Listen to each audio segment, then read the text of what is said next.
Ons gesels nou met Mike Bolhuis. Hy is 'n spesiale my woorde, my verloor is 'n spesiale ondersoeker in die ernstige geweld en ekonomiese en kubermisdade. Mike, goeiemôre. Vertel ons eers, laasweek het ons gesels oor wat verkeersbeamptes nie mag doen nie en ook dat die publiek om sekere instansies die beamptes kan en mag afneem. Vertel ons 'n bietjie meer in verband met dit. Goeiedag Radio Kosmos, goeiedag Namibië, ons hoop het gaan met julle goed. Mag ek alles film op 'n toneel? Die antwoord is ja.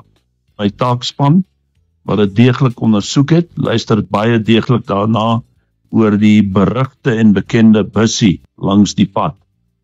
Goeiedag aan Radio Kosmos en die luisteraars. Ek hoop het gaan met julle almal baie goed. Ek is Wesley Vos, werksaam onder leiding van Mike Bolhuis.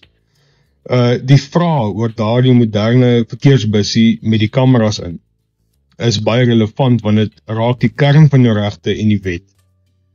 Daardie kameras is daar om jou rybewys of voertuiglisensieskyf vinnig te skandeer.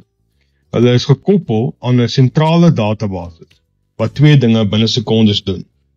Eerstens, dit kyk of jou rybewys en die voertuiglisensie geldig is. Tweedens, en dit is waar die kwessie van boetes inkom, dit kyk vir uitstaande boetes of lasbriewe teen jou naam. Dit is belangrik om dadelik te noem dat daar baie van hierdie bussies deesdae wel toegerus is met mobiele betaalpunte, point of sale. Die beampte kan vir jou 'n vorm uitdruk wat al jou uitstaande boetes lys, en dit is eintlik gerieflik want ons kry nie altyd die SMS'e of die fisiese poskennisgewings van boetes nie. Dit is nou maar weens die swak infrastruktuur en die swak administratiewe gedeelte wat ons regering betref. Jy het dan die opsie om een of meer van daardie boetes onmiddellik te betaal. Dit is 'n gerief, maar dit is nie verpligtend nie.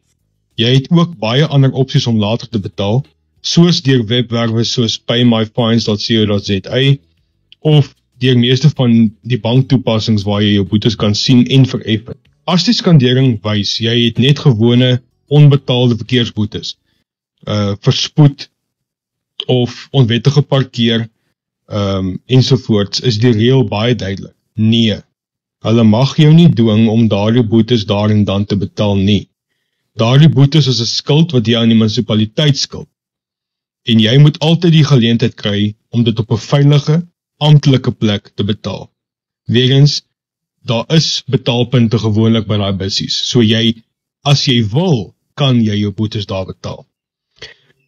Die beampte mag jou dan inlig oor die skuld en jou selfs 'n nuwe dagvaardiging gee. Maar hulle mag jou nie aanhou tot jy betaal nie.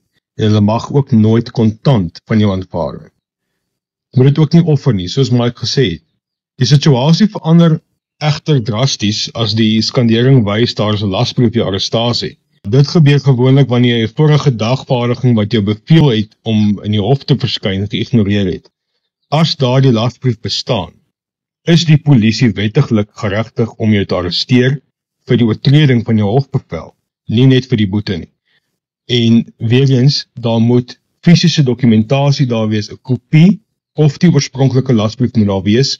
As jy gearresteer word en jy gearresteer op 'n kopie daarvan, dan moet hulle so gou as moontlik daai oorspronklike dokument by jou uitkry. In hierdie spesifieke geval van 'n lasbrief sal die beamptes dikwels 'n opsie bied. Of jy word gearresteer en na die polisiestasie geneem, of jy betaal die uitstaande skuld plus die gepaardgaande lasbriefkoste daar en dan om die lasbrief te kanselleer. As jy kies om te betaal, moet hulle altyd 'n amptelike kwitansie aan jou gee.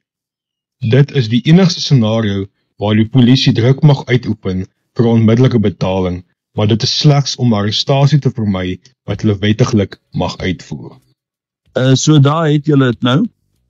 Luister, lees en word wys. Bestudeer ons projekte, bestudeer die ARTO projek, bestudeer alles. Neem dit in en pas dit toe. Ek groet julle, alles wat goed is vir julle, Gods rykste seën, en ons vra dat die Here julle ryklik sal seën met absolute wysheid, insig, mag, krag, voorspoed, gesondheid en onderskeiding, dat hy julle barmhartig en genadig sal wees.